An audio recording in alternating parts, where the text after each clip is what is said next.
nishimiye ko nakijijwe n'ababariwe ibyaha byanjye, nishimiye ko nakijijwe n'ababariwe ibyaha byanjye. Ndashimira umwami Yesu wambambiwe ku musaraba, ndashimira umwami Yesu wambambiwe ku musaraba, wambambiwe ku musaraba, wambambiwe ku musaraba yo. Nishimiye ko nakijijwe n'ababariwe ibyaha byanjye, nishimiye ko nakijijwe n'ababariwe ibyaha byanjye. Ndashimira umwami Yesu wambambiwe ku musaraba, ndashimira umwami Yesu wambambiwe ku musaraba, wambambiwe ku musaraba, wambambiwe ku musaraba yo. Umbuye iwacu mw'ijuru nirebere Imana Data, umbuye iwacu mw'ijuru nirebere Imana Data, nirebere Yesu wangijije, nirebere Yesu wangijije yo. Umbuye iwacu mw'ijuru nirebere Imana Data, umbuye iwacu mw'ijuru nirebere Imana Data, nirebere Yesu wangijije, nirebere Yesu wangijije yo.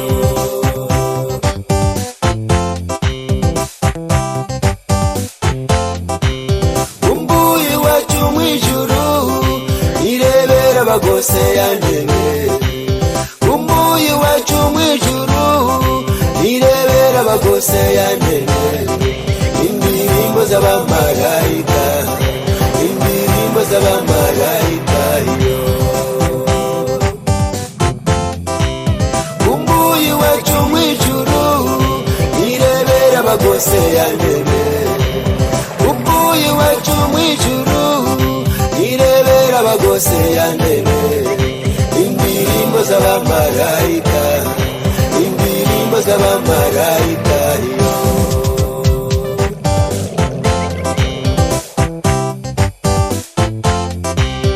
Umbuye iwacu mw'ijuru icarana n'abera bose, umbuye iwacu mw'ijuru icarana n'abera bose.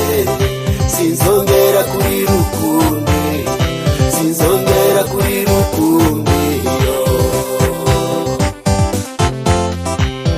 Umbuye iwacu mw'ijuru icarana n'abera bose, umbuye iwacu mw'ijuru icarana n'abera bose. Sinzongera kuri rukundi, sinzongera kuri rukundi, sinzongera kuri rukundi, sinzongera kuri rukundi, sinzongera kuri rukundi.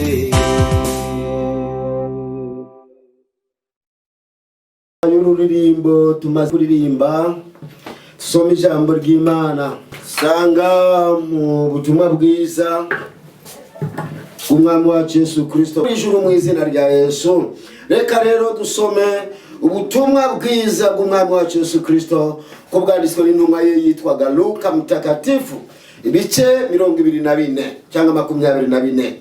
Ibice 24 bya Luka ni igice cya nyuma cy'ubwo butumwa. Turasoma duhereye ku murongo wa 44. Tite riravuga ngo Yesu asezera kubigishwa be 44.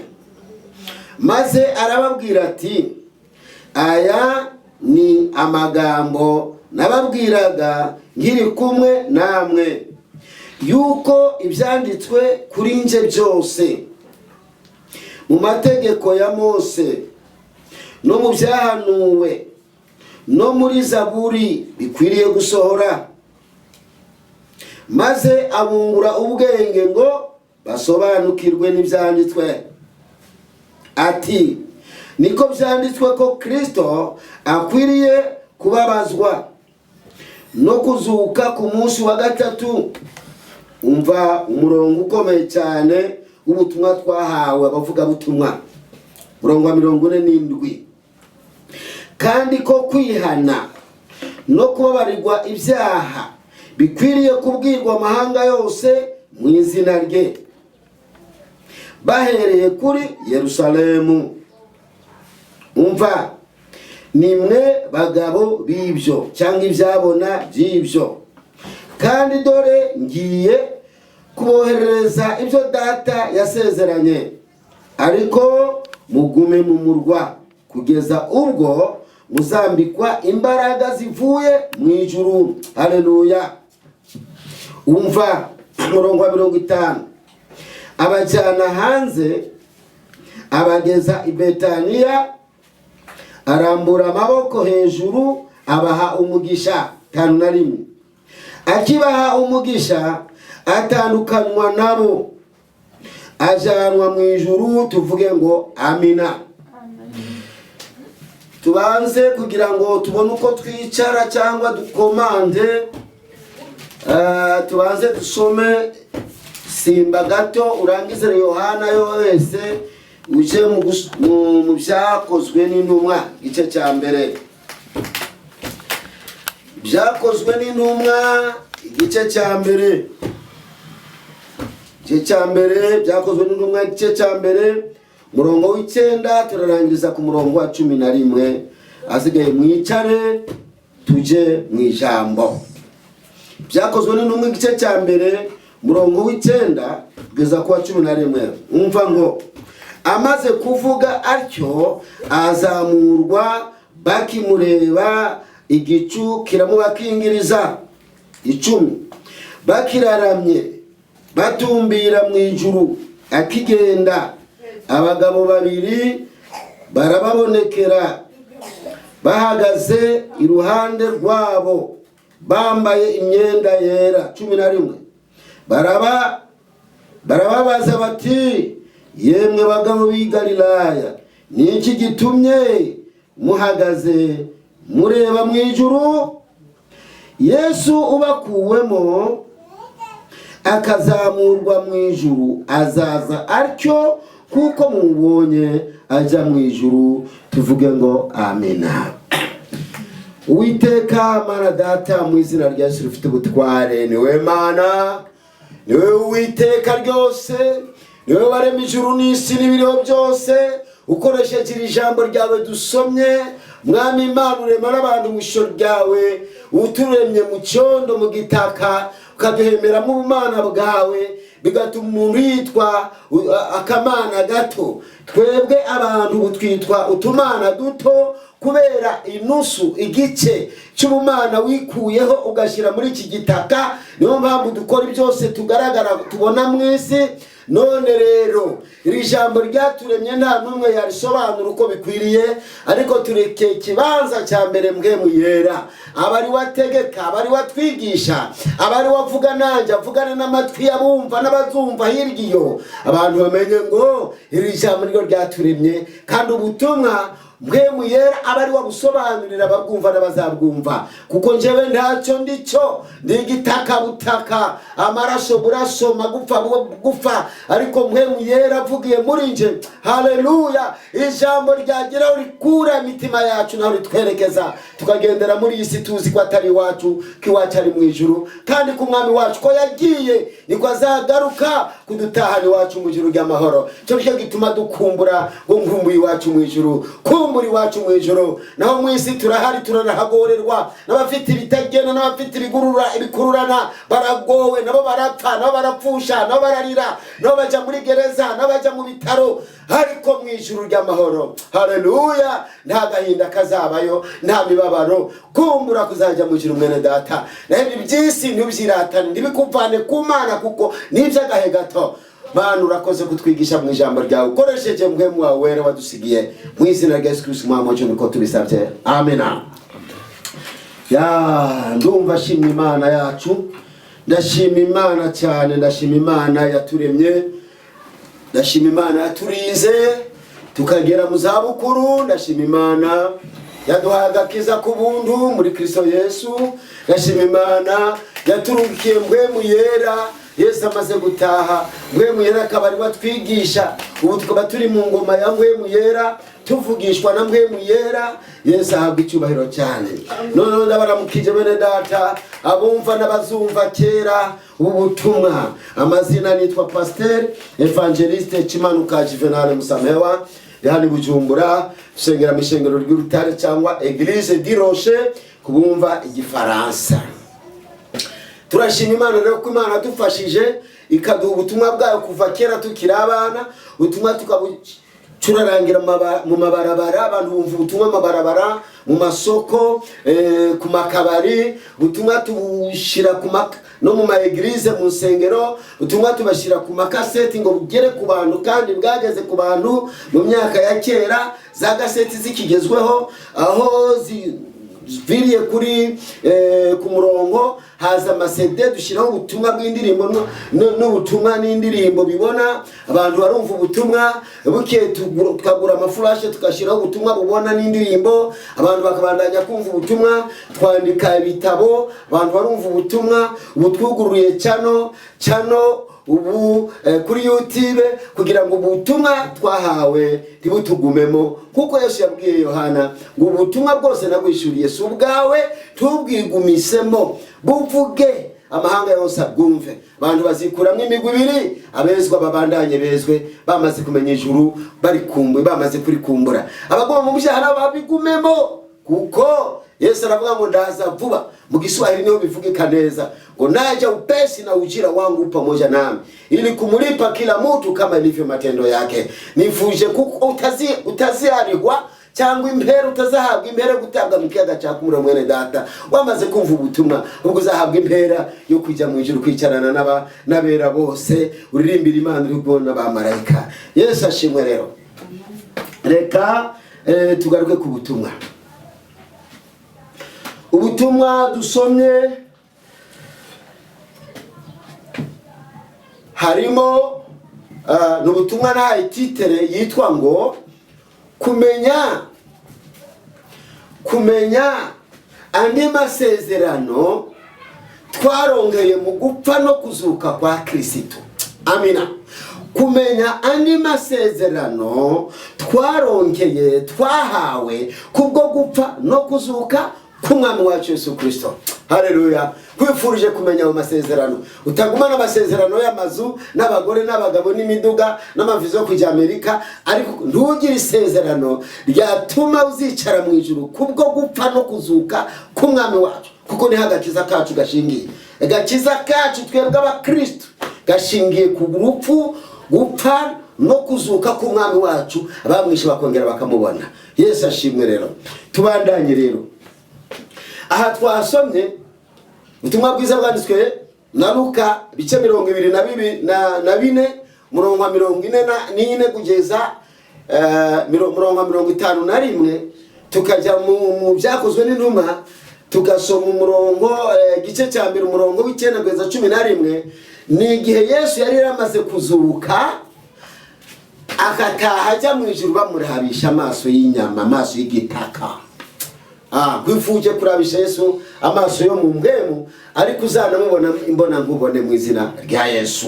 Umva, mbere yuko rero tushika hanga turahagaruka dusoza, abonye igihe cye cyenda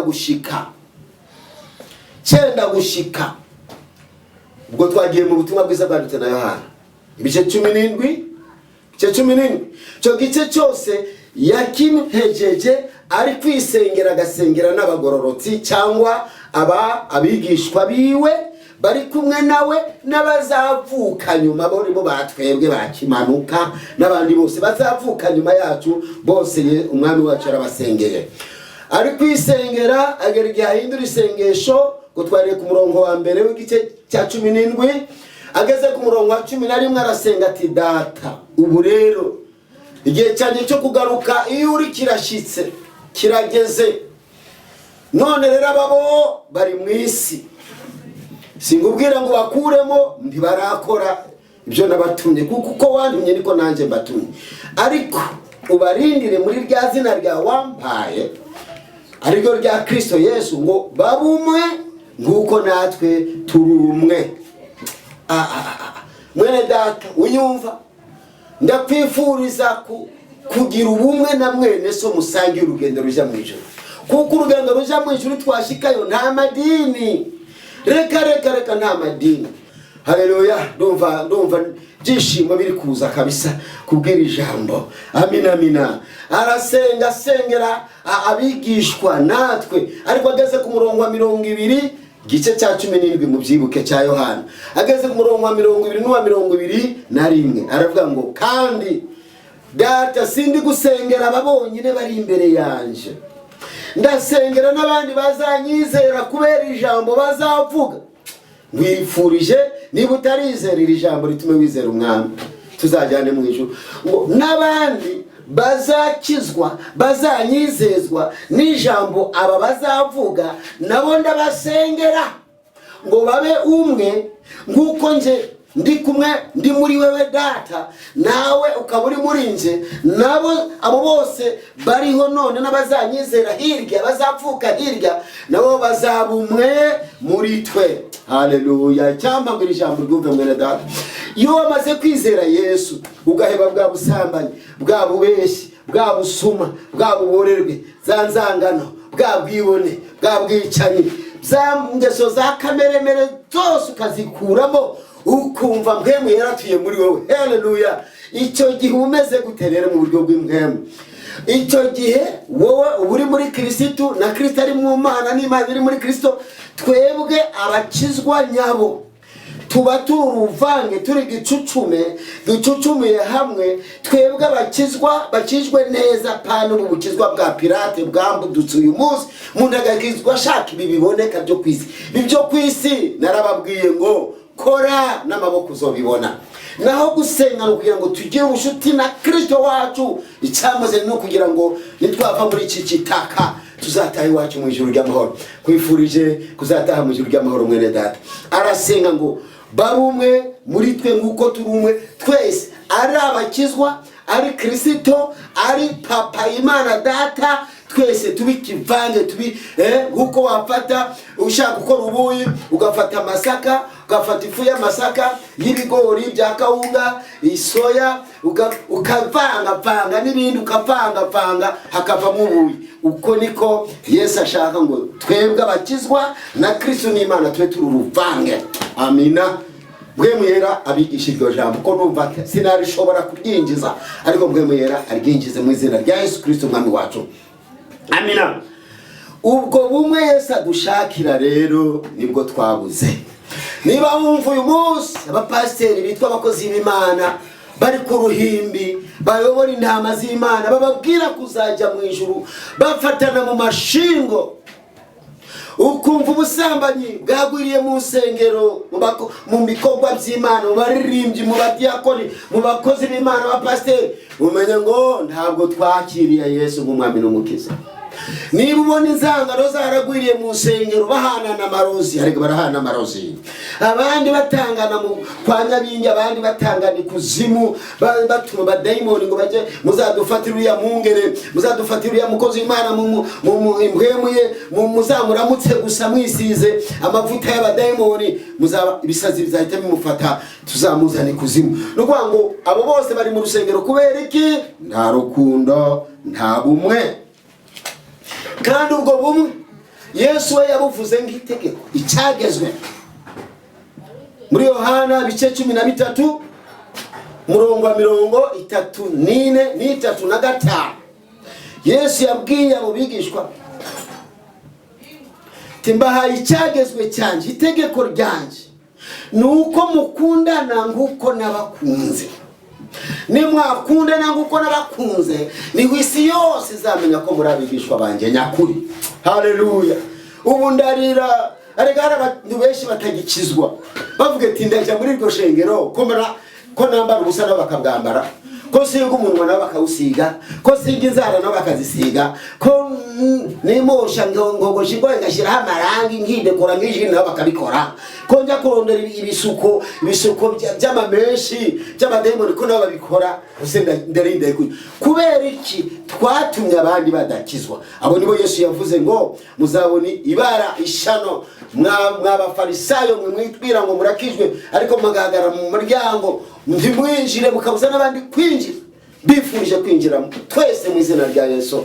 Ibyo bidayimoni bya kameremere tukabyambura, bwe muyaragatura muri twe nibwo urukundo ruzabaho. Kandi urukundo turufise nta mukene waba muri eglise. Uzasoma ibyakozwe n'intumwa mwumva ukuntu basangiraga, nta mukene wababagamo. Kuba twebwe ugisanga abifora ngo umukozi w'Imana bacyambara ibyenda bisukungwa toka, abandi ngo dore ngo ko gasa, kandi ufise ibyo wari kumufashisha, ariko ahubwo ukamukengera ukamusuza ukagenda umuvuga mu bandi ngo kameze uku ubukene bwarakishe, wakwereka inzu abamo, wakwereka ibiki n'ibiki.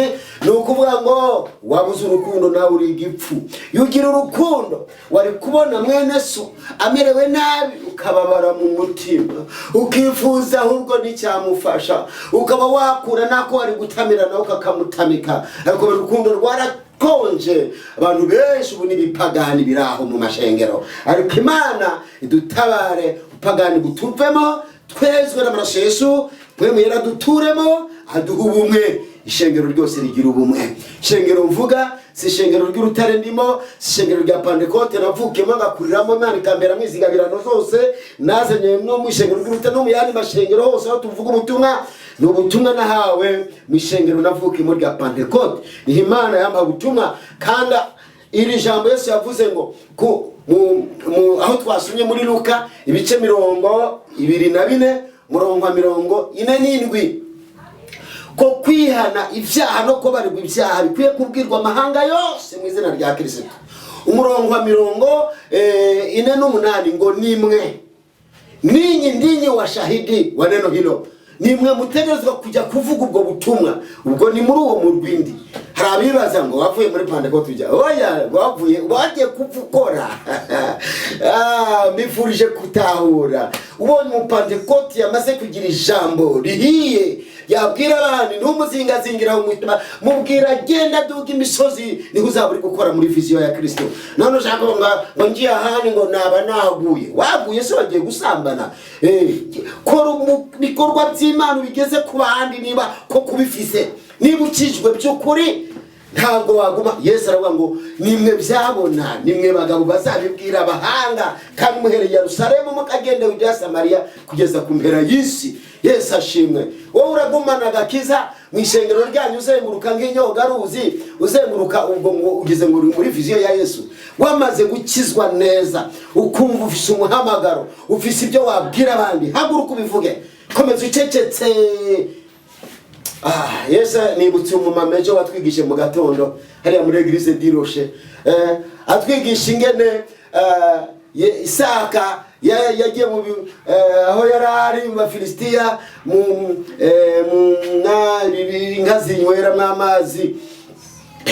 Isi yari yarimvye aho kunywera amazi, inka zinywera amazi bakanavoma kubera ni mu butayu. Noneho Isaka hageze Abafilisitiya bakaza bakabipfuka n'icondo n'ibitaka, akajya kwimba handi bagapfuka, kimba handi bagapfuka, wakanabandanya ntiyerekeye aho cyangwa ngo bahunge.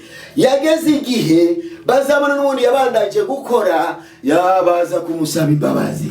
Uwo muvyeyi rero ajya gukomanda aravuze ati nawe bakubuje ngo ntuvugira vuga hariya. Na Yesu yarabivuze, niba kurenganya mu mudugudu umwe cya kuvuga mu wundi mudugudu. Haleluya.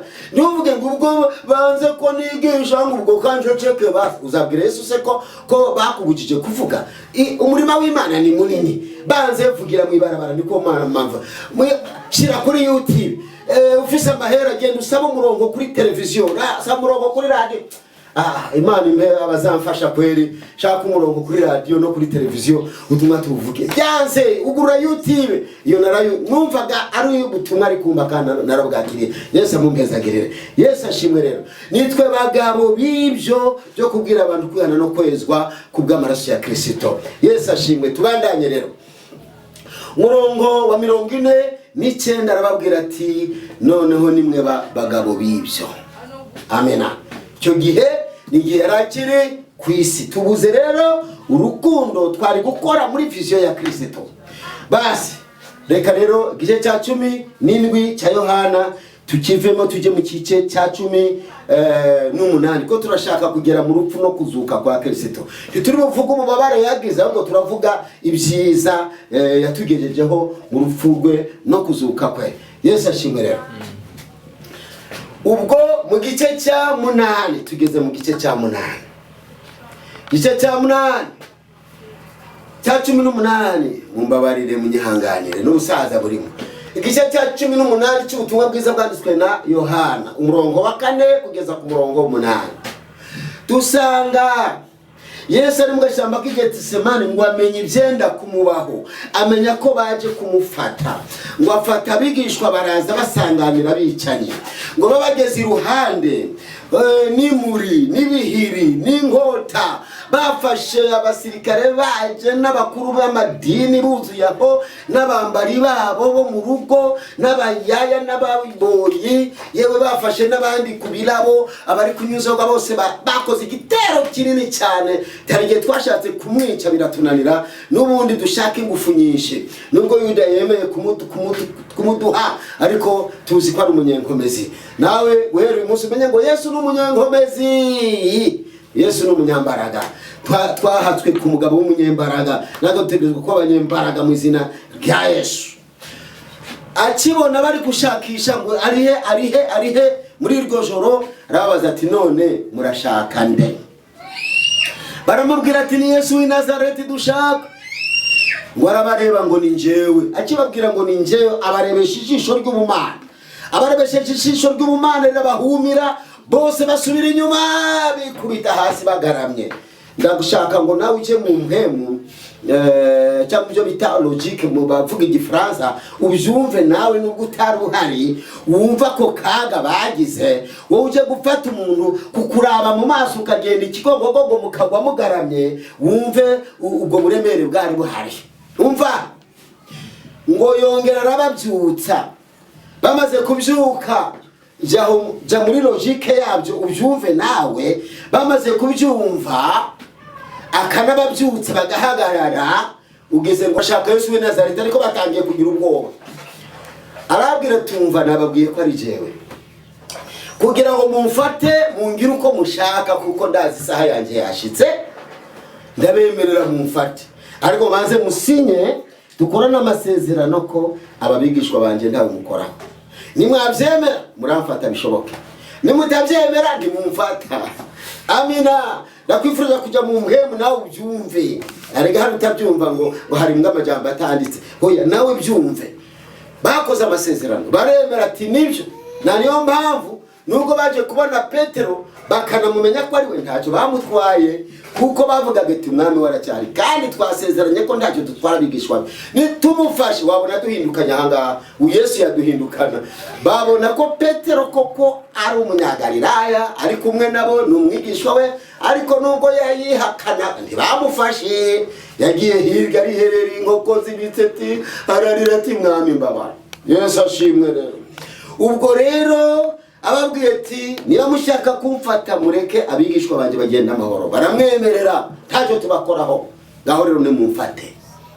Nuko bamufasha arafatika, nuko bakubisa arakubitika, bacisha nk'umugeri hasi mu mutego hasi arahirima, baramuboha araboheka, barakubita none agahinda kose yari yarabateje kuva gitangira kuvuga ubutumwa mu myaka 3 yose. Agahinda kose yari yarabateje bashaka kumwica bibananira, nuko ngo bakamumariye rwaho ngaho. Umuntu wese azana ndoshimye yakubita, barahondagura ati sitwe twamubona ariko bihenze. Hari n'abantu bihembiye umunsi Yesu arapfa. Hari abanyamadini bamwe bavuga ngo Yesu ngo ntabwo ari Imana, ngo Imana ntiyapfa. nuko yabishatse isaha yari yageze kandi yadapfa je kimanuka simba ndi umukozi w'Imana. Nawe ubwawe ntuburi umukozi w'Imana, niba uri we nyawe nukubera Kristo yemeye kuva mu ijuru arapfa. Mu gitabo nanditse cyitwa kumenya iherezo ryacu, tweyisungene Imana yakoze inama mu ijuru ishaka kurungi kuja gucungura abantu. Barabyize. Imana yerekana bwa buzima Yesu yaciyemo, abari mu ijuru bose baratitira baranga ati ntabwo twabishobora nyakubaho cya gisato cy'amahero cyaturwanye cya mu ijuru. Ubwo rero abantu bibwira ngo Yesu ntabwo ari Imana, yaba Imana ndi ari gupfa. Reka nawe niba uri kungurikira umvira ijambo, yaza kuba atari Yesu washakaga ko apfa, icyo gihe yababwiraga ngo ni njyewe, bagasubira inyuma bakagusha ibigongogongo bagahwera. Yaza kuba Yesu atashaka gupfa, yari kubwira abigishwa ati twigire twende. Bari kwigendera bagasiga bigaramye byahwereye. Niba bari hano Bujumbura bagera nk'Igitega cyangwa mu Rumonge cyangwa bakwambuka bageze Cyangugu cyangwa bageze Buvira agategeka bakabyuka, byari gushoboka bakigira, kuko banashatse kumwica kenshi ntibyashoboka. Amina. Kwifurije kumenya ngo Yesu yaje ashaka gupfa ariko isaha yari yageze. Amina. Turaza kumva amasezerano yandi dufise kubwo gupfa no kuzuka kwa Kristo. Simvuga akababaro yagize, ndavuga ibyo tumuvomamo bituma tumukomerako, tukamukomeraho umwami wacu Yesu ashimwe cyane. Niba bamukubise arakubitika, baragenda baramugenje hose murabizi, kugeza ku musaraba baramubamba. Ariko wa gatanu nuko bugorobye bwenda kugoroba nibwo bavuze ati ntiyarara ku musaraba, ababi byose tubice kugira ngo tujye gutangira isabato. Ariko hitubyumva hari abantu baryamye ku isabato, yigisha agafata Yesu akamukunda ariko akongera akamushyira isabato hejuru. Icyo Yesu yazize ibyagezwe ni isabato, abyice ko bikandagira. Niba nawe ari byo cyubatseho ntabwo turi kumwe. Nubwo umuvuga ariko kongera ukamwora usabato n'ibyagezwe hejuru, ntabwo uri uwa Kristo, kuko imbabazi ze ziraduhagije. Kuko hari n'ikigisho tuzigisha kivuga niyo byagezwe n'isabato ko bitafise ubushobozi bwo gucungura umuntu. Iyo bigira ubushobozi bwo gucungura umuntu, Yesu ntabwo yari kuza ku isi kugorwa.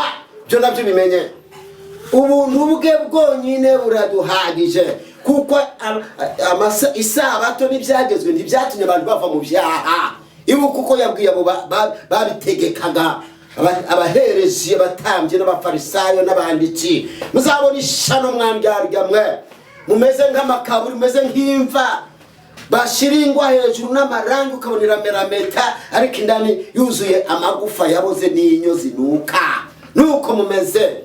Isabato n'ibyagezwe ariyo mategeko nta bushobozi bifise bwo kutujyana mu ijuru, kuko n'abari banyene byo b'Abisirayeli nabo bazaje kubera isezerano Imana yakoranye na Abrahamu. Ntibazaje ngo barakiranutse ngo kubera amasabato n'amategeko. Oya, bakoraga mu mategeko ibyageze kugira ngo babone uko barya ibyisi. Tudukora itegeko ko umugore azajya tumwirukana tukamuhitaraka ikete tukirongorera abandi. Na amategeko bashiragaho na Imana yabahaye yarabananiye.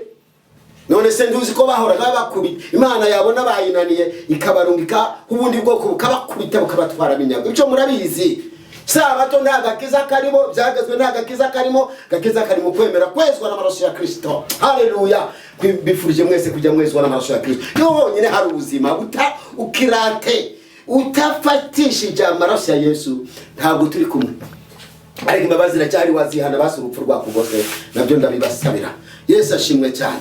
Basi umva bagenda nibwo bamucumitse urucumu mu rubavu, simvuga agahinda kari karaho ngaho, n'abandi babapfunaguza inyundo, kandi iryo cumu bamukubise ngo amaraso avanze n'amazi, nkuko byahanuwe kugira ngo bije byeza imitima yacu ibyaha byose. Niyo yonyine, ntabwo ari intungura, ntabwo ari inuma, ntabwo ari impene, ntabwo ari inga tugitanga si ugukubitwa inkoni y'imagana ngayo, oya ni ukwezwa n'aya maraso avanze n'amazi. Bifurije kujya muhora mwezwa n'amaraso ya Kristo. Yesu ashimwa cyane. Umva, ndapfuye kwa gatanu, ntibagiye kumushingura, baze kumushingura, bakiri kumushingura abigishwa bari baraho bahana n'isiri. Tubwo umwami wacu yaturengeraga, bamaze kumwica baramuhambye, baje kuko batinyaga kudufata kubera isezerano yagiranye nabo ubwo bamaze kumuhamba yapfuye bagiye kudufata nk'abafata insenene, bagiye kudufata nk'abafata udusamaki amazi yasize. Bahana n'isiriti mwirukange buri muntu acukwe duhure kuri wa mwigishwa wa Kristo atazwe. Sema mina. Erega Yesu yagira abigishwa batazwi n'abafarisayo, akaba agaragara mu idini y'abafarisayo, ariko noneho yarakiriye na Yesu akababwira turi kumwe, ariko sinshaka ko babimenya. Niba nawe uri umwisilamu ariko ukaba warafashe Yesu, komeza wigumanire Isilamu yawe, cyangwa irindi dini ritemera Yesu ariko muri wowe Yesu arimo. Sema mina. Ka Dr. Mubaraka Misi Paul yahejeje amashuri yose ya Kisilamu mu bihugu by'Abarabu, ariko yaramaze kwakira Yesu kera, ariko mpeze nje gutabara abisilamu bene wacu baragowe, ntibazi ko bakorera Gehenomu. Nawe ukuri niba uri mu idini ritemera Yesu ariko umwemere mwibanga unamugumane wenewe, tutakwenda mbinguni tuzajyayo. Tangire kukumbura kujya kwicarana na Kristo umwami wawe. Yesu ashimwe cyane. Reka rero twikomereze. Bajya kwinyegeza mu rugo rw'umukizwa ariko atazwi n'abafarisayo, kuko nitujya kwa runaka baramuzi, baragenda baturondera mu ngo zacu, baragenda biyugananira mu nzu hirya aho ku muntu batazi ko ari umukizwa wa Yesu. Amina amina. Basi ubwo ni kwa gatanu rero, ni kwa gatanu. Nta gusenga ngo bashyirijwe hejuru, bagiye guhindukira ngo barabe banigishwa barababura, basanga umwe yaciye ukwe, undi yaciye ukwe, undi yaciye ukwe. Ati ntacyo twiruke tujye mu isabato. Ntibari no kubitaho kuko bajyaga mu isabato bamaze kwica umwami, ariko nta gitangaza ngo kuba umaze kumena amaraso ngo ugiye gusenga Imana. Ariko abantu baragowe kweli, kuki abantu batumva ibintu. Umaze kwica umwami Yesu Kristo waremye ijuru n'isi n'ibintu byose ari we jambo ry'Imana, ukagenda ngo ugiye gushimira Imana mu rusengero, noneho nawe ukazabakurikira ngo abo nibo bafise inzira ijya mu ijuru. Imana gutabara. Garukiraho, akira Yesu wenyine, va mu bindi abisha umwami wacu. Umva, ubwo bayatanganya amakado, sinakubwira uwo kuwa gatanu ku mugoroba bashima Imana. Mana wadushoboje, noneho cya kirura cyari tuzengereje abantu kibadutwara, baratwakisha ntikizongera kuvyuka, twagihambye cyapfuye, twasheho n'urutare tukizapfayo. Bahana n'amakado, tejo mwese muzaza n'amakado ku isabato, muhana n'amakado dushima Imana. Bwakeye kuwa gatandatu ariwo w'isabato nyine, basengeraho bazana amakado, ari byishimo gusa. Ariko abakristo bo bari mu marira, bari mu majugane, tuko biri kose turinyegeje, ariko baratubona, bazodufata. Umva, wa gatandatu turarengana, bukeye kuwa mbere w'imisirino, mbese kuwa mbere w'isabato, kuwa mbere w'isabato, uyu munsi twita dimanche twebwe, wari umunsi wo kuwa mbere wo kujya mu bikorwa. Undi munsi wari wo gusenga abisirayeli, wari ku w'abayuda, wari kuwa gatandatu ari umunsi w'isabato. Hari abakozi b'Imana bataza babimenya, bakagira ngo uyu munsi wacu dimanche uzabejo ngo niwe w'isabato. No, isabato yari umunsi wo kuwa gatandatu. Noneho kuwa mbere ni nguku, natwe kuwa mbere nyuma ya dimanche dutangira uwa mbere. Nukuvuga ngo uyu munsi wa dimanche wacu wari umunsi w'imirimo, baraye bavuye mu gusenga, wari umunsi w'imirimo. Muri urwo rukerera rero ubwo tugeze hehe? Mu butumwa bwiza bwanditswe ubutumwa bwiza bw'umwami wacu Yesu Kristo bwanditswe na Yohana, ibice 20 ku murongo wa mbere niho tugeze. Aho bari binyegeje, barira, basenga buhoro, baradufatira habonekamo umumama yitwa Maria Magdalena, wa wundi Yesu yirukanye nk'ibidayimoni byinshi. Uwo yakundaga Yesu kurusha abandi bose, kwifurije ngo nawe urabe ibyo Yesu yagukuyemo, noneho nawe ukunde Yesu kurusha abandi bose. Kwifurije gukunda Yesu kurusha abandi bose. Yagukijije ubusambanyi, yagukijije uburerwe, ubusinzi, agukura mu bwicanya, agukura mu inzangano, agukura mu bidayimoni by'amoko yose. Niba kandi ukibifise, mu izina rya Yesu turakura ibyo bidayimoni bikikugenga, kugira ngo nawe ukunde Yesu kurusha abandi. Haleluya.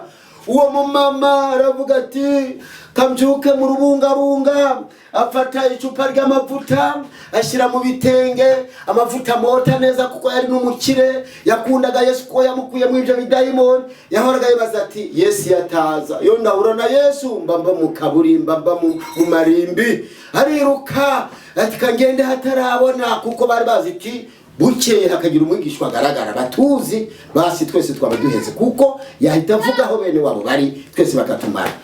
Ati kangende, ati uratonda dufata, ati oya kangende ububuki sinamvugaho, nubwo bamfata simvugaho muri. Ariruka n'igicupa cy'amavuta, mu Giswahili tubyita manukato, mavuta mota neza, baje gusiga ikiziga cya Yesu, intumbi ya Yesu. Ageze ku kaburi asanga cya gitare yanibazaga ati nindukinguriraho n'ubundi, asanga cyatembaga kirinkiri. Agize ngo arebe mu indani, abona niza ya myenda bari bambitse Yesu gusa. Ati bamukuyemo, agahinda karidubura kariyongera.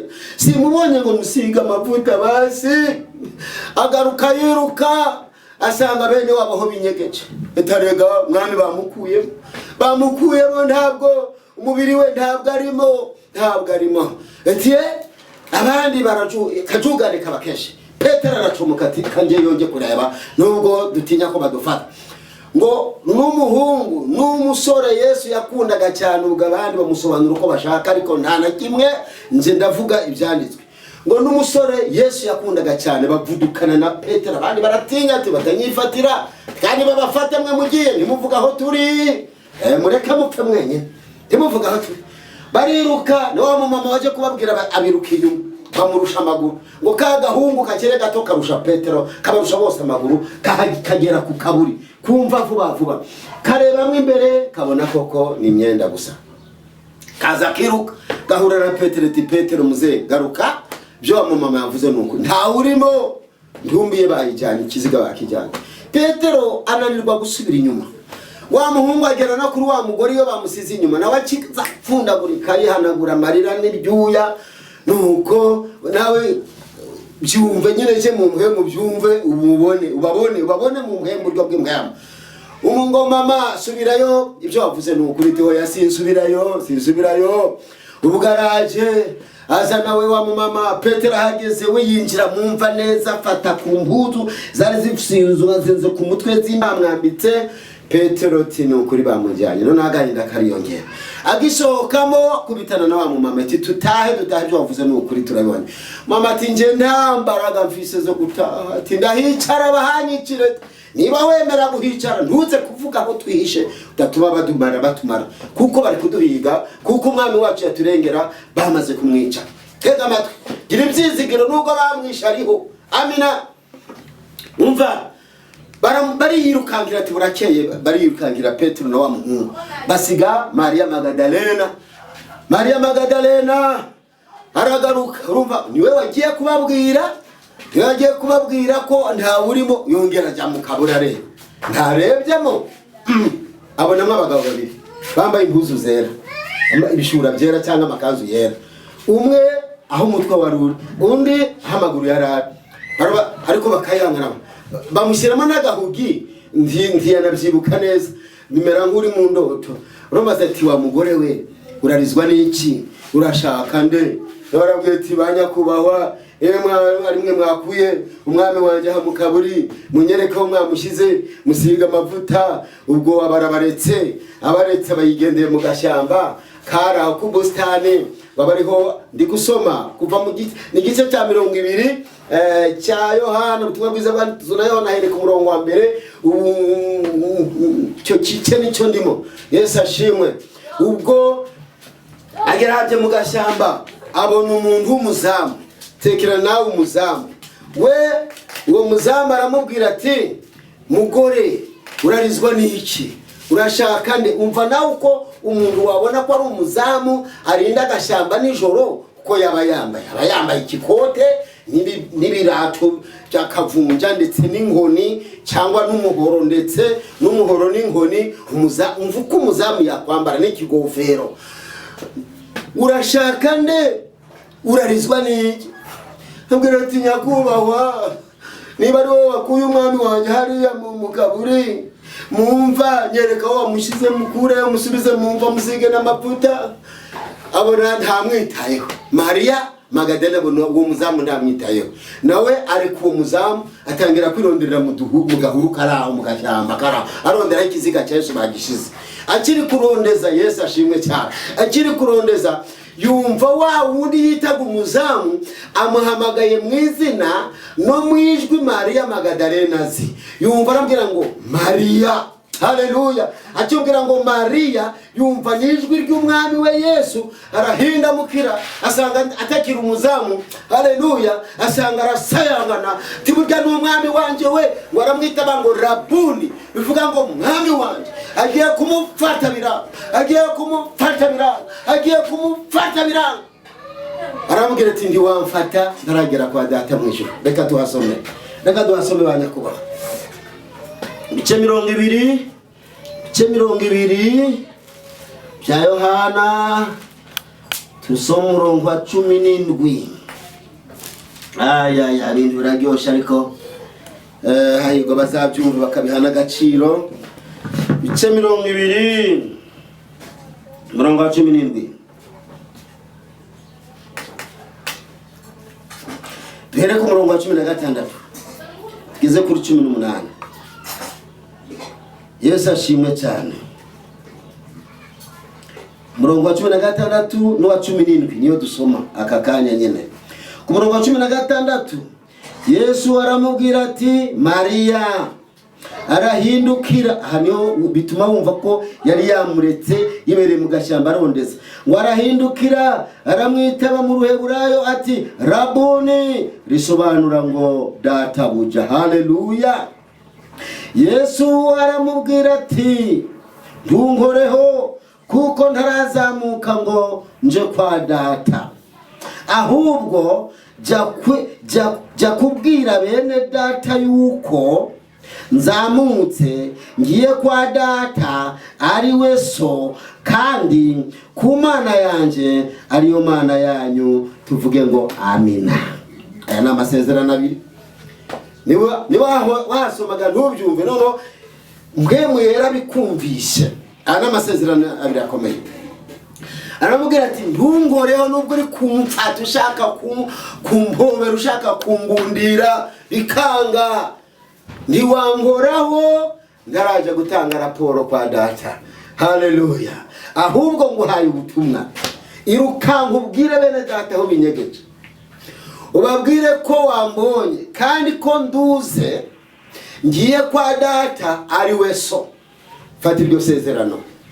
Jumenya ngo data, Imana data w'umwami wacu Yesu Kristo, ise umwami wacu Yesu Kristo, nta kirise wenyine, nanjye ni data. Mwibuke ko Yesu yavuze ngo sinkibita abagaragu ahubwo mbita abavandimwe. Haleluya. Bita abavandimwe, tuvindimwe na Kristo abamaze kumwakira, kuko Kristo ari muri twe n'Imana iri muri twe, natwe turi muri bo. Haleluya.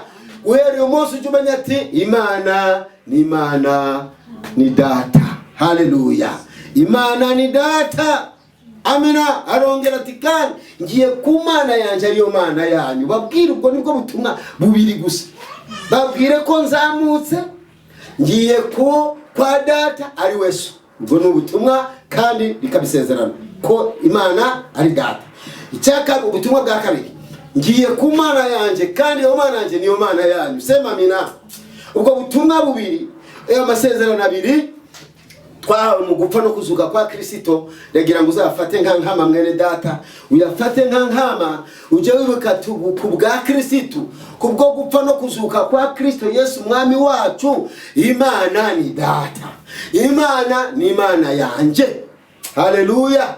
Kuko hari benshi bagisenga bakajya mu ruhande nk'abayuda, cyangwa Abisirayeli. Abisirayeli nibo basenga bavuga ati Mana ya sogokuruza wacu Aburahamu, Isaka, Yakobo, basenga uko. Ariko twebwe abitwaga amataifa, abitwaga abanyamahanga, ndetse Bibiliya zindi zatwitaga imbwa, twebwe tutarabo mu rubyaro rwa Aburahamu, ubu turi mu rubyaro rwa Aburahamu rwo bw'imbwemu. Ariko noneho kubwo imbwemu n'umubiri, ubu Imana ni data. Na Yesu yaranavuze nimusenga muvuga ngo data wa twese uri mu ijuru. Haleluya.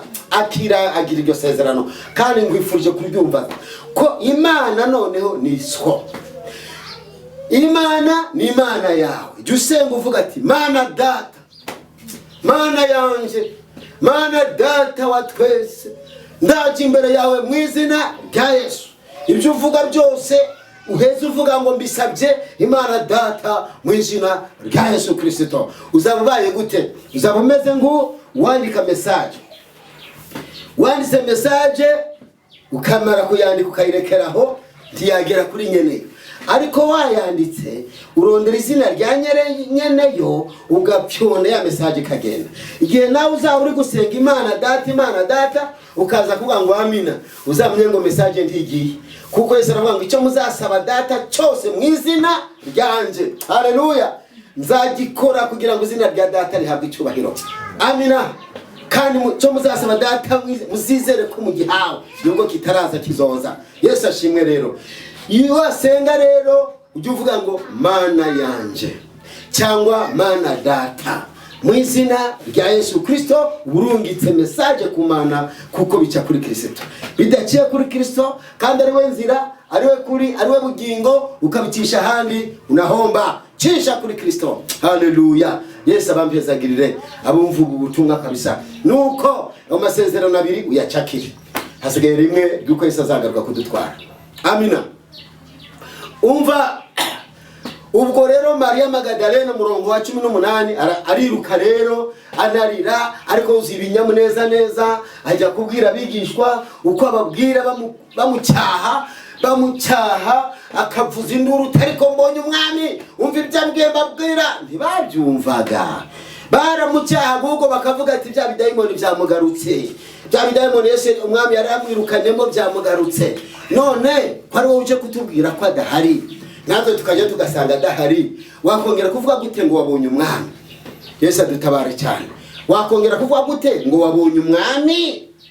Baramucecekeje, ariko namubonye, yanambwiye ngo mbabwire ibi. Ntibabyemera. Umurongo wa 19 niho tugeze. Umurongo wa 19 no 20 tuwusome. Turi mu bice 200 by'ubutumwa bwiza bwanditswe na Yohana. Bice 200 niho turi. Umva umurongo wa 19 no 20. Nuko kuri uwo munsi wugorobye, ari wo wa mbere w'iminsi 7, abigishwa bari bateraniye mu nzu, inzugi zikinze kuko batinyaga Abayuda. Yesu araza ahagarara hagati yabo, arababwira ati amahoro abe muri mwe. Haleluya. Murongo 20. Amaze kuvuga atyo abereka ibiganza bye n'urubavu rwe. Abigishwa babonye umwami ko ari umwami wabo baranezerwa.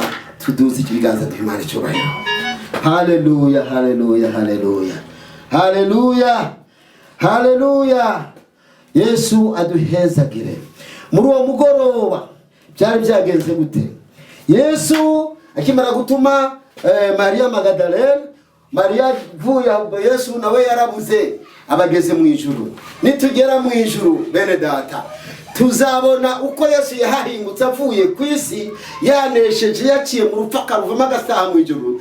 Tuzabona ingoma bamupigiye, bamucurarangiye. Tuzabona imiziki ijuru ryacuranze.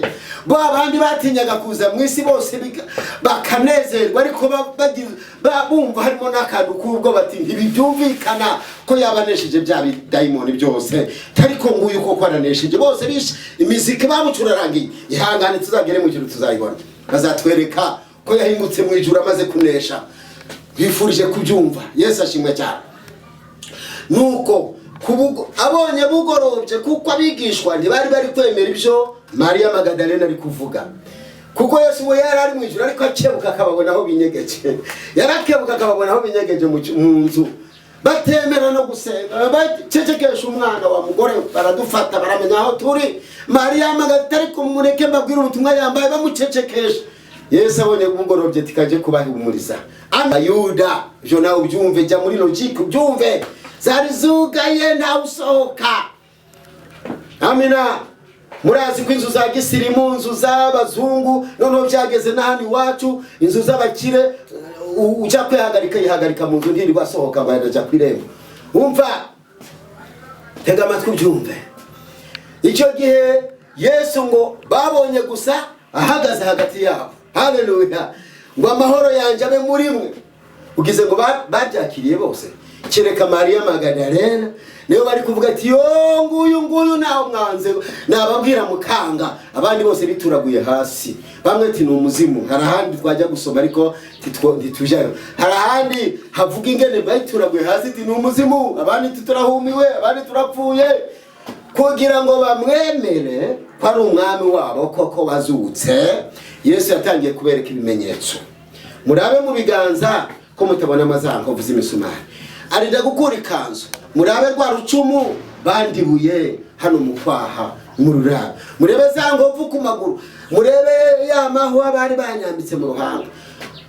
Bamenye ko ari we, babigishwa baranezerwa, baratamba, barivuga, impundu ziravugwa, bongeye kwinyegeza se. Yesu ashimwe cyane. Cyo gihe ntibongeye kwinyegeza, nawe urabyumva. Yo bahita bamwakira ngo umwami wacu, ntabwo yari kwirirwa bereka ibimenyetso, ariko yaberetse ibimenyetso kubera banze kumwakira, banze kubyemera. Amina. Kereka Mariya Magadalena niwe wasigaye ahagaze akivuga ati n'umwami n'umwami. Nibyo nababwiraga ko namubonye kandi nuko yasaga. Yesu ashimwe cyane. Basi mukanya abasigira ubushobozi, bahemeraho impwemu y'ubumana n'ubushobozi mpwemu yera, ariko mpwemu yera ataraza ari ukubabwira mwakire mpwemu yera ngiye kumuzana. Yesu ashimwe rero. Aho rero amaze kugenda, intumwa zongeye kwinyegeza, tizanacecetse. Yego barateranaga bagakinga bagasenga nk'abasengera mu cyumba, ariko cyo gihe baravuze twumva rero. Ba Petero no bari bakomanda b'intumwa ati ubu rero bene data, uyu munsi w'isabato ababishe umwami wacu bamwishe cyo bundi, tugiye turabahebereye isabato yabo, bajye bajya gusenga isabato yabo tibasigira bicanyi. Twebwe dufashe uyu munsi wa mbere w'isabato, wa mbere w'iminsi 7, wari umunsi w'akazi, niwo munsi twe tuzajya duteranaho twibuka kuzuka ku mwami wacu. Haleluya. Kuko ni agakiza kacu gashingiye. Kanshaka kukubwira mwene data, uzakubitana n'abanyamasabato n'ibyagezwe, bagukandagize bakwereke ngo daraho byanditse ko Imana yaruhutse ku munsi w'isabato, ibuha Abisirayeli ntabwo turawuruhuka, dore ibyagezwe murabikandagira, kuki muruhuka ku munsi wa mbere w'isabato? Ntabwo muri ab'Imana. Uzambwire ati hangane nyakubahwa ndagutahura. Impamvu gutahura ibyo kuwa mbere w'isabato ntabwo ubizi, ibyo kuwa mbere iminsi 7 ntabwo ubizi. Arega burya isabato n'ibyagezwe byahawe Abayuda, ariko nabo ntibakijijwe, nabo ntibahindutse, bagumye mu byaha. N'umwami akarongora ibigore byinshi, kajya kurongora cya Yezebeli gifite ibidayimoni, zo nkuru murazizi, ngo isabato n'ibyagezwe n'ibyatabaye Abisirayeli. Umva, niba bitaratabaye Abisirayeli, twebwe bingurukira se twari gukizwa? Hoya, nyishu ni hoya. Twebwe niba utari umwisirayeli, basi reka Abisirayeli bapfe kwihambira kuri iyo sabato n'ibyagezwe, kuko bazajya mu ijuru kubera isezerano Imana yasezeranye na sekuru wabo Aburahamu. Ariko niba uri umukongomani, ukaba umunyarwanda, ukaba umurundi, ukaba umunyafurika, ukaba utuye ku isi yose utari umwisirayeli, akira Yesu nk'umwami n'umukiza, wese mu maraso yiwe niho uzataha mu ijuru. Haleluya. Ubwo rero kuva umunsi intumwa zirashinga itegeko, umunsi wacu wo guterana kwera ukomeye ni kuwa mbere iminsi 7. Amina. Waje guhindurwa n'Abaroma bawita dimanche kuwa Mungu, bawitira n'ibindi, ariko kubigishwa twebwe hano bashaka kuvuga ngo wa munsi Saturday ngo nibi. Oya, twebwe tujamo ari ukwibuka kuzuka ku mwami wacu. uzababwira bati ngewe burya kuwa mbere iminsi 7 tuba twagiye kwibuka kuzuka ku mwami wacu, ni hagakiza kacu gashingiye. Naho gukiranuka ko kugororoka, dusabwa twebwe kugororoka iminsi yose, dusabwa isabato mu mutima y'iminsi yose. Ntabwo uvuga ngo sha ngo reka isabato ivemo, sha ngo ndakwereka ko intama zambarwa, ngo ndakukubita sha isabato ivuyemo, reka sha isabato ivemo ngwere, oya reka isabato ivemo nje gusambara nje kunywa inzoga, no.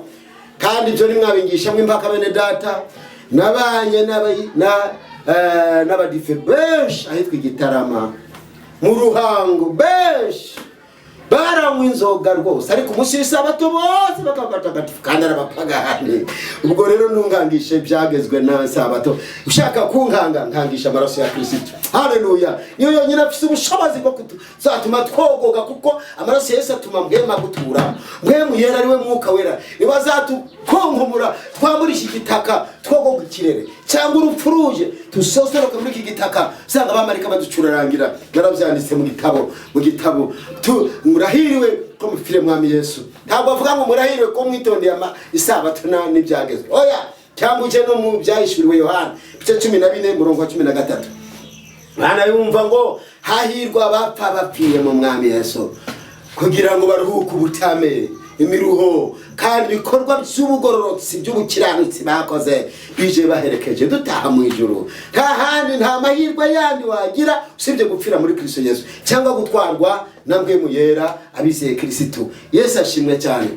Ndifuza ko amajambo yamfasha nawe ukagufasha mwene data unteze amatwi. Umvaga rero bashinze uwo munsi ko ari wo munsi wabo umwami yazutse, bawise ngo ni umunsi umwami wacu yazutse, cyangwa hari igihe bavugaga ku munsi w'umwami wacu. Ku munsi w'umwami wacu ni uwo munsi nyine babavuze mu ncamake. Ubundi iyo bavugaga mu burebure bavugaga ngo umunsi w'umwami wacu yazutseko, ariko noneho baje kugera igihe bazavuga ngo umunsi w'umwami wacu kugira ngo babyihutishe. Na Yohana umunsi Yesu yamwiyeretse ku kirwa cy'Ipatimo mu gice cya mbere umurongo w'9 n'uwa10, ngo ku munsi w'umwami wacu nibwo Yesu yeretse Yohana kirwa cy'Ipatimo. Wa munsi wabo bashinze utaraba dimanche witwaga umunsi w'umwami wacu. Kwifurije kwakira umunsi w'umwami wacu yazutseho, nawe ukajya wumva ubushobozi. Yesu ashimwe rero. Tujya guhera heza, hafi guhera heza.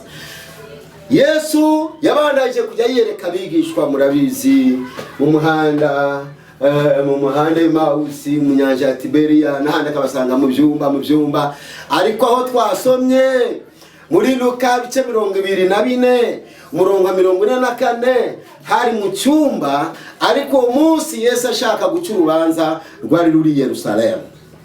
Umva ngo amaze kubiyereka, iyo yabiyerekaga yabazagamo inzugi zikinze ababwira ati amahoro yanjye abe muri mwe. Yesu ashimwe. Bifurije amahoro ya Kristo, twese amahoro ya Kristo abe muri twe. Umva ngo arabigisha, abakoresha seminari, nubwo babiseho dukeya, arababwira ati ibyo nababwiraga bizambaho, ndizera ko noneho mwabibonye. Narababwiye ko byanditswe mu mategeko ya Mose cyangwa Musa, no mu byahanuwe n'abavugishwa n'Imana, abahanuzi b'Imana, no muri Zaburi. Buriya Zaburi harimo ubuhanuzi. Hari abantu rero barindira ngo nutavuga mu ndimi ngo ntibamenya kuri guhanura. Ubu ndi guhanura, iri ubuhanuzi bwagufasha kandi ukazajya mu ijuru. Naho ubuhanuzi ngo sharabara dudumanga, ubu Satani yarungitse ubuhanuzi bwinshi bw'ibinyoma bukora n'ibitangaza kandi bwatwaye abantu. Ariko cyo cyigisho tuzakiga ubwacu cyonyine. Umenye impwemu 5, imyuka 5 iri mu isi, mashengira ya Kristo avugishwa indimi, bakora ibitangaza, barondora ibiri mu mutima. Nyamara impwemu y'Imana ari imwe, izindi mpwemu zine ziva he, zikora gute, ngo zitahura gute? Yesu yazivuze biki. Cyo cyigisho tuzakiga nacyo tugishyire kuri channel, kuri YouTube. Yesu ashimwe kugira abantu bagicuke bamenye ubuzima buturindiriye. Izi nyigisho rero turi kumva Imana ibaye umuduga ngwira kwibutse. Imana yigeze kwibagirwa ryari ko n'agashati ko ku mutwe ushokoje kagasimba, Imana ibibibona. Ko n'igishwi kiguye kigapfa, Imana ibibonye mu gice. None we Imana yakwibagirwa gute? Ahubwo hamagara amaraso Yesu wezwe ube mu Mana na Kristo nabo bari muri wewe. Amina. Amaze kubigisha arabwira ati ibyo nabibabwiye, ariko ntimwabishikira, ntimwabyumva, ariko none mwarabibonye, kuko mwabonye mbambwa, mwabonye bajyana ikiziga, ariko mwongera murambona maze iminsi mbiyereka ibyo baramubwira ati nyakubahwa ibyo twarabibonye none twagiye twatahura. Ageze ku murongo wa 47 nibwo yababwiye ati ubwo rero kubera ibyo byabaye kuri jewe kwihana ibyaha no kubabarirwa ibyaha cyangwa guharirwa ibyaha mu Kirundi bikwiye kubwirwa amahanga yose mu izina ry'uwapfuye akazuka. Amina amina. Bene data bavuga butumwa dore ubutumwa bwacu n'ubwo baranabumbaje kuri RTNB muri televiziyo bambaza tubutumwa uzaniye abarundi n'ubuhe. Basanze ni gucuranga mu ibarabara, bazana ibiduga, bazana ibyumba ramfirima. Mutama yitwa Dominique yarongora ikiganiro cyitwa itanguriro ry'ubwenge no kuva mu byaha kuri televiziyo ya RTNB y'u Burundi. Arambaza tubutumwa pire uzaniye abarundi n'ubuhe. Ndabumusomera. Naho Yesu yavuze ngo kwihana ibyaha no kubiharirwa bigiye kubwirwa amahanga yose. Kandi ngo nitwe ku murongo wa 48 ngo nitwe bagabo, nitwe tujya kubivuga, nitwe byabona, sisi ndio washahidi. Haleluya. Nibwo butumwa nazanye, nibwo butumwa ndirimba. Wumvise indirimbo zanje zikwereka iherezo ry'abanyabyaha, iherezo ry'abagororotsi. Amina. Tugomba kwihana no kwezwa, abejejwe tukazajya mu ijuru, banze kwezwa wabo mu kiyaga cya kumuriro hamwe na Satani. Ntabwo nifuza n'umuntu n'umwe yazumva ubu butumwa akazamanuka mu kiyaga cya kumuriro, ahubwo twese tuzaje mu ijuru. Yesu ashimwe rero. Yesu amaze kubabwira ibyo murongo 49 arababwira tumva rero mugume hano muri kapitali, muguma nubwo nababwiye ko muri byabona mutegezwa kugenda mwere Yerusalemu, Yudaya, Samaria no kumbera y'isi, muzagere Bujumbura, mugere mu ntara zose z'u Burundi, z'u Rwanda, Kongo, Afrika n'isi yose. Ndimuhite mugenda mutarambikwa imbaraga. Yesu ashimwe. Kuko ndabarungikira imbaraga data yabasezeranije. Ndababazwa n'abakozi b'Imana benshi twagiye dusengana nkumva bavuga ngo ntibari buve mu mirwa. Yesu yavuze ngo bagume mu mirwa, ntabwo ari ibyo. Ubuvuzi igice yavuze ngo bagume mu murwa kugeza mpwemu yera buzuye, mpwemu yera zabashoboza kwihanganira inzara, kwihangana kuvuga ubutumwa kuzuba, kuvuga ubutumwa mu mbeho, kuvuga ubutumwa ahaze cyangwa shonje. Mpwemu yera zatuma bamusikengera akabandanya, bakamukubita azira ubutumwa akabandanya. Barindi mpwemu yera araza rero, ubutumwa burihuta. Niba nawe ukizingazingira muri vile ngo kubera ariho hari amahera, njyewe mbonye n'abanjyana mu ntara navuga Bujumbura iwacu. Ndashaka ko abapaseri barajya bamfasha tukagenda mu misozi tukajya kuvuga ubutumwa, bantu bakihana tukazajya mu ijuru. Yesu ashimwe cyane. Amina amina. Nuko ku murongo wa 50 Yesu ngo araraba ati hano Yerusalemu hari ibibazo bibiri, kandi abantu bawewe ingene byataturiwe, ingene byabonerwa umuti. Abakuru b'amadini bahamya ko Yesu atazutse, abigishwa nabo bagahamya ko yazutse, bagatanga n'ibimenyetso. Noneho Yerusalemu hari abantu bazazaniwe. Abakuru bacu b'amadini batubwira ko ntawapfuye ngo azuke, tukanasanga ari ukuri. Abigishwa nabo bakatubwira ko umwami wabo nawe yazutse. Nawe rero bavuye mu cyumba bamukurikiye mu gisagara, abamubonaga ati nanjye namukubiseho akiruka, abati nje nari umutambyi muherezi yambona mpagarikiye umusoda mubwira ndikubita cyane jawu akiruka. Ariko hari abandi batamukubitaga, hari abandi batamwangaga batanamwizera, hari abatanga Yesu ntibanamwizere. Ariko guhera umunsi ngwifurije kumwizera. Nawe wahoraga umwanga mwizere mu izina rya Yesu Kristo rufite ubutware.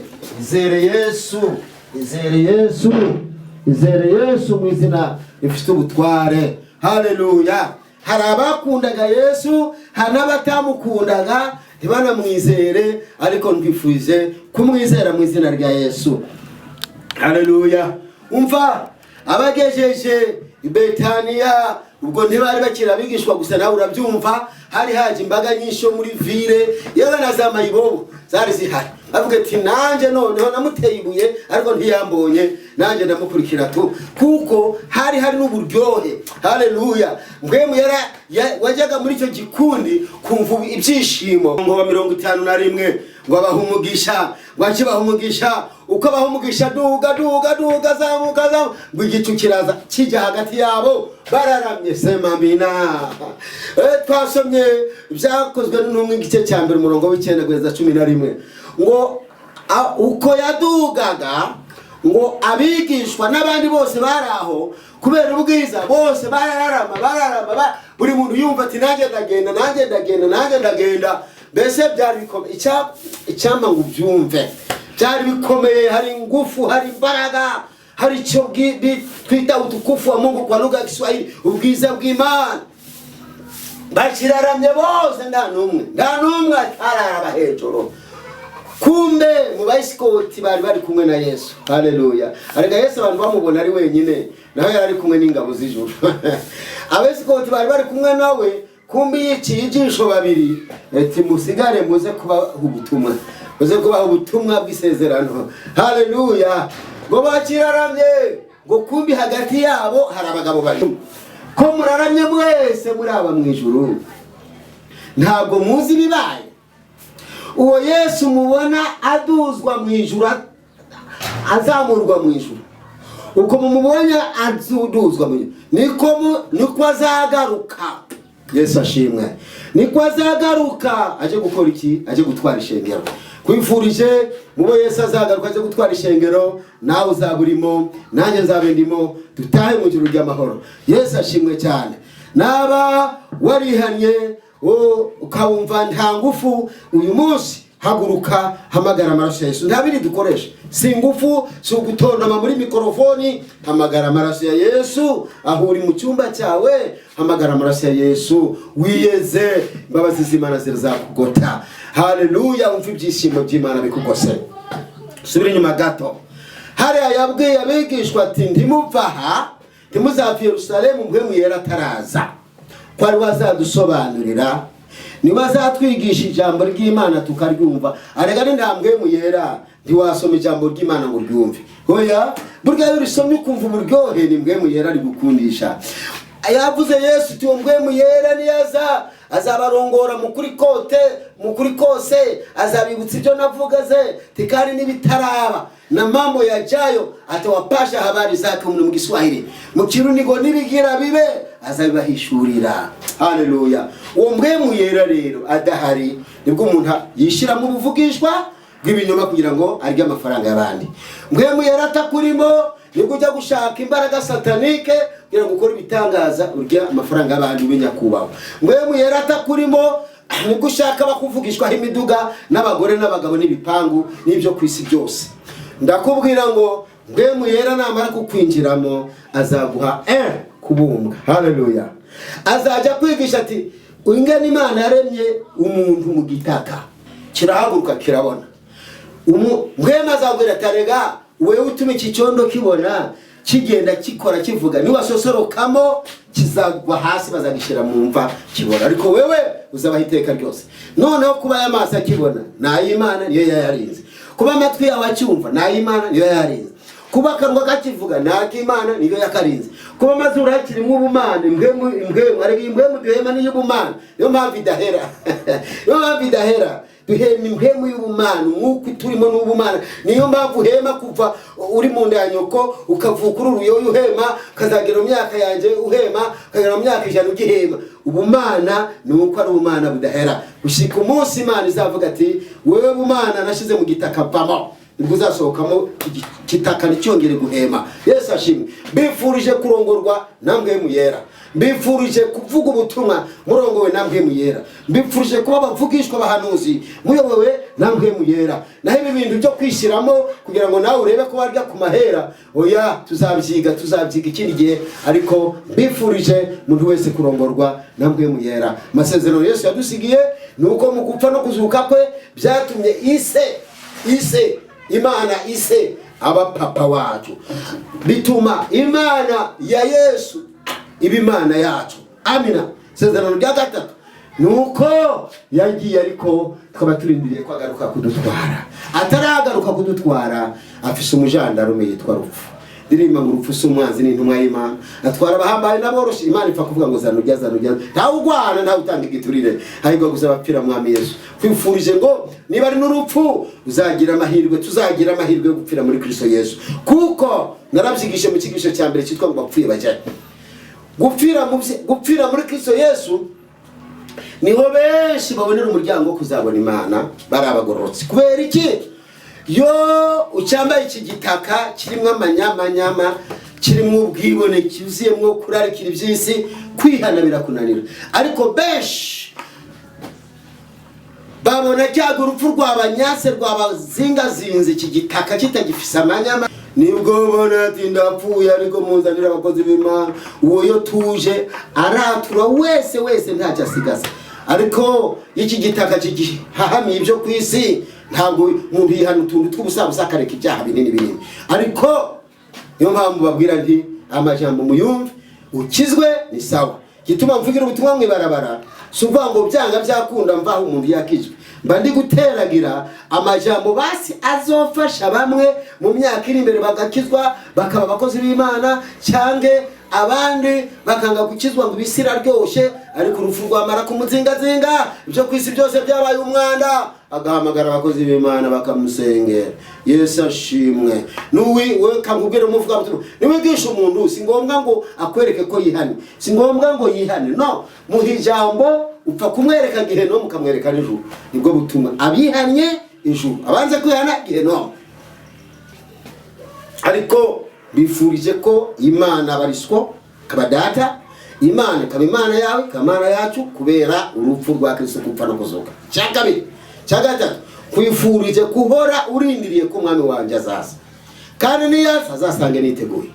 Nibura umumama utakiriwa amarangi ku munwa no ku maso no ku nzara by'abamaraya, utakiriwa uri bishatsi utazi yo byavuye by'amame, umushatsi wawe ni original. Nimurabona umumama afise umushatsi wiwe mwiza yawo ushokoje, akambara wese akikwiza, akagenda yerekana intege, nimurabona uko aberewe cyane mu rusengero.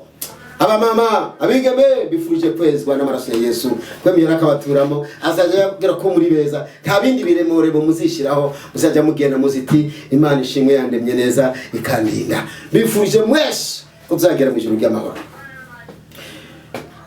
Mana mu izina rya Yesu ufite ubutware, urakoze. Shimye aka kanya waduhaye ko kuririmba ndirimbo yitwa ngo ngumbuye iwacu mu ijuru. Haleluya. Reka abantu bakumbura ijuru, reka abantu bakumbura ijuru, reka abantu baremye dukumbura ijuru, kandi tuzarijyamo nta kabuza. Mwami wacu, mwami, aya majambo twigishije tuyavuze nk'abana b'abantu, mwemu yera komeza yigishe, komeza yasukuma yarungike mu mitima y'abantu, kandi yasobanure abantu bumva uburyohe bw'aya majambo, abantu bumva uburyohe bw'urupfu, gupfa no kuzuka kwa Kristo, icyubahiro biduha bizatuma twicara ku ntebe y'Imana mu ijuru mu izina rya Yesu. Aba majambo rero abayumvise n'abazayumva bose uduhe kuzataha mu ijuru ry'amahoro. Urakoze nyakubahwa Mana, cyobero kibicara mu izina rya Yesu. Amina, amina.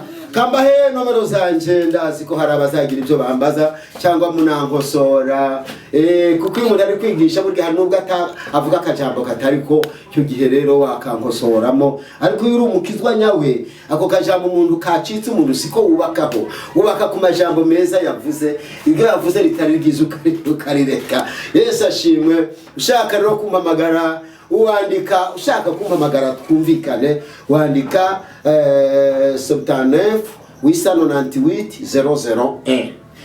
Kuri WhatsApp yumpamagaye nditwumvikana ibyo mubyumve, ariko unukira audio cyangwa ukandika message isanzwe. Amina. Wandika 69 564 69 500 yuzuye 564. Icyo gihe iyo ni WhatsApp. Yesu bampezagirire mu izina rya Yesu. Amen. Amen.